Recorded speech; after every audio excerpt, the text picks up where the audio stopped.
नमस्कार दोस्तों, चैनल अर्चना के बोल पर एक बार फिर आपका स्वागत है।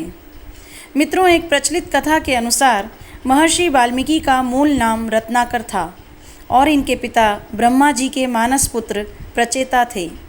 एक भीलनी ने बचपन में इनका अपहरण कर लिया और भील समाज में इनका लालन पालन हुआ। भील परिवार के लोग जंगल के रास्ते से गुजरने वालों को लूट लिया करते थे।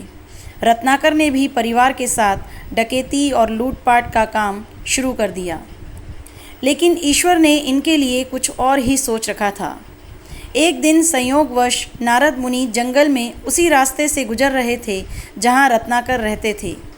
डाकू रत्नाकर ने नारद मुनि को पकड़ लिया।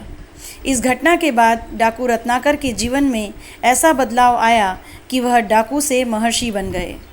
दरअसल जब वाल्मीकि ने नारद मुनि को बंदी बनाया तो नारद मुनि ने कहा कि तुम जो ये पाप कर्म करके परिवार का पालन कर रहे हो, क्या उसके भागीदार तुम्हारे परिवार के लोग बनेंगे? जरा उनसे पूछ लो। वाल्मीकि को विश्वास था कि सभी उनके साथ पाप में बराबर के भागीदार बनेंगे, लेकिन जब सभी ने कहा कि नहीं, अपने पाप के भागीदार तो केवल तुम ही बनोगे, तो वाल्मीकि का संसार से मोहभंग हो गया। उनके अंदर महर्षि प्रचेता के गुण और रक्त ने जोर मारना शुरू कर दिया और उन्होंने नारद मुनि से मुक्ति का उपाय पूछा। नारद मुनि ने रत्नाकर को राम नाम का मंत्र दिया।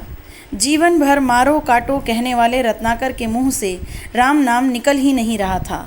नारद मुनि ने कहा, तुम मरा मरा बोलो, इसी से तुम्हें राम मिल जाएंगे।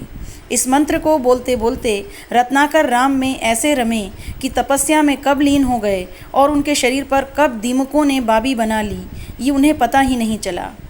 इनकी तपस्या से प्रसन्न होकर ब्रह्मा जी ने दर्शन दिए और इनके शरीर पर लगे बांबी को देखा तो रत्नाकर को वाल्मीकि नाम दिया और यह इस नाम से प्रसिद्ध हुए।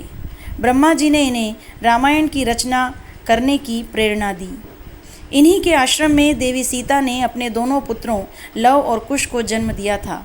इनका आश्रम आज भी नैनीताल के जिम कॉर्बेट नेशनल पार्क में स्थित है, जिसे सीतावनी के नाम से जाना जाता है।